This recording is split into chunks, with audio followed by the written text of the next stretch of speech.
எல்லாரும் எப்படி இருக்கீங்க?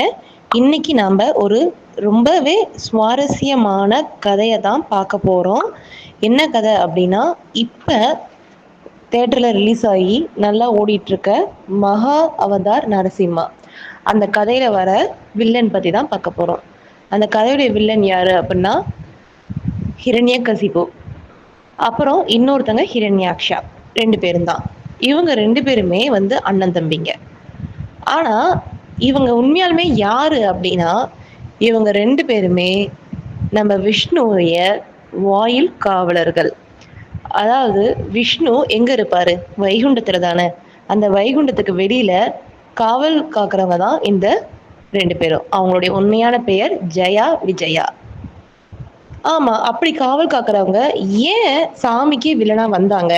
அப்படின்றதுக்கான ஒரு கதை இருக்கு. அதான் நம்ம இப்ப பார்க்க போறோம். ஜெயா, விஜயா இவங்க 2 பேருமே வந்து வாயில் காவலர்கள் தான். அண்ணன் தம்பி எல்லாம் கிடையாது. ஆனா அவங்களுக்குள்ள ஒரு நட்பு இருந்தது. இப்ப பிரம்மாக்கு 4 பசங்க. அவங்கள பிரம்ம குமாரர்கள் அப்படின்னு சொல்லுவாங்க. அப்படிப்பட்ட பிரம்ம குமாரர்கள் நாராயணனை பார்க்க வரும்போது, நாராயணன் உள்ள தூங்கிட்டு இருப்பாரு. இவங்க 2 பேரும் விடமாட்டாங்க உள்ள. ஜெயாவும், விஜயாவும். அதனால கோவம் கொண்ட பிரம்ம குமாரர்கள் அவங்கள சபிச்சிருவாங்க. நீங்க 2 பேருமே நீங்க பூலோகத்துல பிறப்பீங்க. 3 தடவை பிறப்பீங்க. இந்த 3 தடவையுமே காமம், குரோதம், தாகம் இந்த 3ம் அதிகமா இருக்கும் உங்ககிட்ட அப்படின்னு சொல்லிட்டு சாபம் விட்டுட்டு போயிடுவாங்களாம். இதை கேட்ட அவங்க ரொம்பவே வருத்தப்பட்டு நாராயணர் கிட்ட போய் காலில் விழுந்து அழுவாங்களாம். நாராயணர் என்ன சொல்லுவாங்க அப்படின்னா, சரி நீங்க பண்ணது கடமைதான் செஞ்சீங்க, இருந்தாலும் உங்களுக்கு சாபம் வந்துருச்சு. நான் இதை எப்படி ஒரு வரமா மாத்துறதுன்னு ஒரு யுக்தி சொல்றேன் அப்படின்னு சொல்லுவாங்களாம். அதுக்கு அவங்க சொல்லுவாங்களாம், எங்களுக்கு சாபம் வந்துருச்சு, நாங்க பூலோகத்துல பிறக்க போறோம் அப்படின்லாம் நாங்க வருத்தப்படல. இருந்தாலும் இந்த ஒவ்வொரு தடையும் உங்களை பிரிஞ்சு இருக்கணுமே, அதை பத்தி நினைக்கும் போது தான் எங்களுக்கு ரொம்ப கஷ்டமா இருக்கு அப்படின்னு சொல்லிட்டு அழுவாங்களாம். நாராயணர் ஒரு வரம் தருவாராம். இந்த 3 பிறவியிலுமே நானே உங்களுக்கு வில்லனா வருவேன். நீங்க எங்களை விட்டு பிரிஞ்சிருந்தாலுமே வில்லனா என்ன உங்க மனசுல நினைச்சுக்கிட்டே இருப்பீங்க அப்படின்னு ஒரு வரம் கொடுத்தாராம். இதே மாதிரி 3 யுகம், சத்தியயுகம், திரேதாயுகம், துவாபர யுகம், இந்த 3 யுகத்திலுமே அவங்க பிறந்தாங்களாம். முதல் யுகத்துல தான் ஹிரண்யகசிப்பு, ஹிரண்யாக்ஷா அண்ணன் தம்பிங்களா பிறந்திருப்பாங்க. நரசிம்மர் அவதாரமும் வராக அவதாரமும் எடுத்து விஷ்ணு அவரை வதம் செஞ்சிருப்பாங்க. 2வது யுகத்துல ராவணனாவும் கும்பகர்ணனாவும் பிறந்திருப்பாங்க. அவங்கள ராமர் வதம் செஞ்சிருப்பாங்க. 3வது யுகம் துவாபர யுகம். அதுல சிசுபாலனாவும் தந்தவர்க்கா அப்படின்னு பிறந்திருப்பாங்க.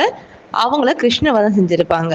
இந்த மாதிரி 3 யுகத்திலையுமே அவங்க கடவுளை பிரிஞ்சிருந்தாலும், கடவுளுக்கு வில்லனாக இருந்தாலுமே அவங்க கடவுளை நினைச்சிருப்பாங்க. இதுதான் அவங்களுக்கு கிடைச்ச ஒரு வரம். இப்ப தெரியுதா? அந்த படத்துல கூட கடைசியில சொல்லுவாங்க, ரொம்ப இந்திரன் சந்தோஷமா இருப்பாரு. அப்ப நாரதர் போய் சொல்லுவாரு, ஏன் இவ்வளவு சந்தோஷமா இருக்கீங்க இந்திரா அப்படின்னு. அதுக்கு இந்திரர் சொல்லுவாரு, அப்பா என் வழியில இருந்த முட்கள் அகன்று போயிடுச்சு, அதை நினைச்சு நான் ரொம்ப சந்தோஷமா இருக்கேன் அப்படின்னு சொல்லுவாங்க. அப்ப நாரதர் சொல்லுவாரு, இன்னும் ஜெயாக்கும் விஜயாக்கும் 2 யுகம் இருக்கு, அதை மறந்துடாத அப்படின்னு சொல்லுவாரு. அதோட படத்தை முடிப்பாங்க. இதுதான் அவங்களுடைய முதல் யுகம். நரசிம்மர் வராக அவதாரம். அவதாரம் வராக அவதாரம் எடுத்திருப்பாரு, ஹிரண்யாக்ஷனை கொல்றதுக்கு அவங்க தம்பிய. அடுத்த அவதாரம் நரசிம்ம அவதாரம், ஹிரண்யகசிப கொல்றதுக்கு. இந்த படத்துல இன்னொரு நல்ல விஷயம் சொல்லியிருப்பாங்கங்க. எத்தனை பேரு நீங்க கவனிச்சீங்கன்னு தெரியல.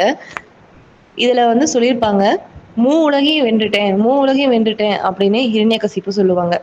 அதுக்கு பக்த பிரகலாதன் என்ன சொல்லுவாரு அப்படின்னா, உலகையும் வெல்றது பெருசு இல்ல, நம்ம மனசுக்குள்ள இருக்கிற ஒரு 7 வகையான இதை சொல்லியிருப்பாங்க. காமம், குரோதம், அப்புறம் தாபம். இந்த 3 தான் 7 வகையா பிரிச்சு சொல்லியிருப்பாங்க. இது எல்லாத்தையும் அடக்கணும். இதை யார் அடக்குறாங்களோ அவங்க தான் உலகத்தை வென்றதுக்கான சமம் அப்படின்னு. அதுதாங்க, நமக்குள்ள இருக்கிற ஆசையை நாமளே அதை வெல்லணும். அப்படி வெல்றது தான் உண்மையான வெற்றி. வெளியில வெற்றி பெறது எல்லாமே ஒரு இதாக நம்ம எடுத்துக்க முடியாது. உண்மையான வெற்றிங்கிறது நம்மளே வெற்றி கொள்றது தான்.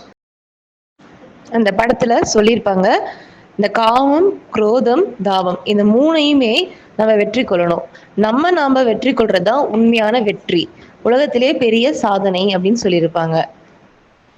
அதனால எல்லாரும் நம்மள நாமளே வந்து சரி பண்ணிக்க பார்க்கலாம். அடுத்தவங்கள குறை சொல்றதுக்கு முன்னாடி நம்மகிட்ட என்ன குறை இருக்குன்றத நாம அறிஞ்சு, நாம சரி பண்ணிக்கிட்டோம்னாவே மத்ததெல்லாம் தானாவே சரியாகுங்க.